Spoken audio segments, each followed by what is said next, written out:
ಮತ್ತೆ ಬಂದಿದೆ ದೀಪಾವಳಿ. ಮತ್ತೆ ನಮಗೆ ಹೊಸ ಆಶಾಕಿರಣದೊಂದಿಗೆ ಈ ಹಬ್ಬ ಮೂಡಿ ಬಂದಿದೆ. ದೀಪಾವಳಿ ಅದು ಇಡೀ ಜಗತ್ತಿಗೆ ಬೆಳಕನ್ನು ಕೊಡತಕ್ಕಂತಹ ಒಂದು ಹಬ್ಬವಾಗಿದೆ. ಇಂತಹ ಒಂದು ದೀಪಾವಳಿಯ ಈ ಸಂದರ್ಭದಲ್ಲಿ ಸಮಸ್ತ ಸದ್ಭಕ್ತರಿಗೆ ಸನ್ಮಂಗಳವಾಗಲಿ ಅಂತ ಹೇಳಿ ನಾವು ಉಡುಪಿ ಶ್ರೀಕೃಷ್ಣ ಮುಖ್ಯ ಪ್ರಾಣದೇವರಲ್ಲಿ ಪ್ರಾರ್ಥನೆ ಮಾಡ್ತಾ ಇದ್ದೇವೆ. ಜೀವನದಲ್ಲಿ ಹೊಸ ಚೈತನ್ಯ ಬರಬೇಕಾದರೆ ಹಬ್ಬ ಹರಿದಿನಗಳು ಬೇಕೇ ಬೇಕು.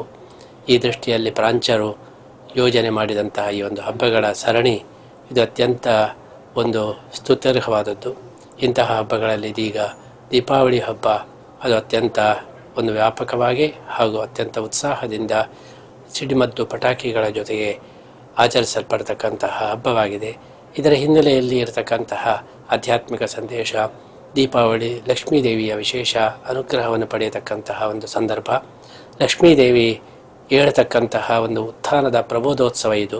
ಹಾಗಾಗಿ ಲಕ್ಷ್ಮೀದೇವಿ ಎದ್ದು ಬಂದಳು ಅಂತೇಳಿ ಹೇಳಿದರೆ ನಮಗೆಲ್ಲ ಶುಭವಾಗ್ತದೆ ಎಂಬ ಈ ದೃಷ್ಟಿಯಲ್ಲಿ ಈ ಹಬ್ಬವನ್ನು ಬಹಳ ಉತ್ಸಾಹದಿಂದ ಲಕ್ಷ್ಮೀ ಪೂಜೆಯ ರೂಪದಲ್ಲಿ ನಾವೆಲ್ಲರೂ ಕೂಡ ಆಚರಿಸ್ತಾ ಇದ್ದೇವೆ. ಈ ಶುಭ ಸಂದರ್ಭದಲ್ಲಿ ಎಲ್ಲ ಸದ್ಭಕ್ತರಿಗೆ ಉಡುಪಿ ಶ್ರೀಕೃಷ್ಣ ಮುಖ್ಯ ಪ್ರಾಣದೇವರ ವಿಶೇಷ ಅನುಗ್ರಹ ಇರಲಿ ಅಂತ ಹೇಳಿ ನಾವು ಪ್ರಾರ್ಥಿಸ್ತಾ ಇದ್ದೇವೆ.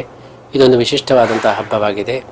ಈ ಹಬ್ಬದ ಸಂದರ್ಭದಲ್ಲಿ ಎಲ್ಲರೂ ಕೂಡ ತೈಲಾಭ್ಯಂಗವನ್ನು ಮಾಡಬೇಕು. ಕೃಷ್ಣ ನರಕಾಸುರನನ್ನು ವಧೆ ಮಾಡಿ ಬಂದಂತಹ ಈ ಒಂದು ಘಟನೆಯ ನೆನಪಿಗಾಗಿ ಎಲ್ಲರೂ ಕೂಡ ಇದನ್ನು ಆಚರಣೆ ಮಾಡಬೇಕು ಎಂಬುದಾಗಿ ತೈಲಾಭ್ಯಂಜನದ ಒಂದು ವಿಶೇಷವಾದ ಕಾರ್ಯಕ್ರಮ.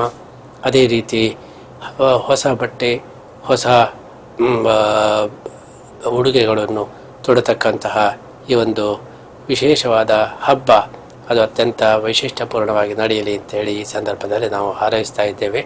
ದೀಪ ಎಂಬುದಕ್ಕೆ ಕೇವಲ ಬಾಹ್ಯ ದೀಪ ಅಲ್ಲ, ಆಂತರಿಕವಾದಂತಹ ಜ್ಞಾನದೀಪವೂ ಕೂಡ ಬೆಳಗಬೇಕಾಗಿದೆ. ಈ ದೃಷ್ಟಿಯಲ್ಲಿ ಆಧ್ಯಾತ್ಮಿಕ ಬೆಳಕನ್ನು ನೀಡತಕ್ಕಂತಹ ಭಗವದ್ಗೀತೆ ಏನಿದೆ ಅದನ್ನು ನಮ್ಮ ಹೃದಯದಲ್ಲಿ ನಾವು ಹೊತ್ತಿಸಬೇಕು.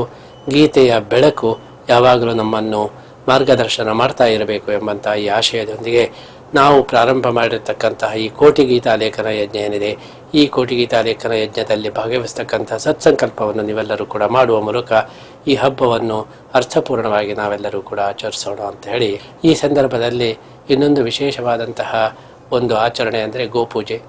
ಗೋವುಗಳ ಮುಖಾಂತರ ಭಗವಂತನನ್ನು ಕಾಣತಕ್ಕದ್ದು, ಗೋಪಾಲಕೃಷ್ಣನನ್ನು ಕಾಣತಕ್ಕಂತಹ ಈ ಗೋಪೂಜೆಯ ಒಂದು ವಿಶೇಷ ಆಚರಣೆಯು ಕೂಡ ಇದರಲ್ಲಿ ಒಳಗೊಂಡಿದೆ.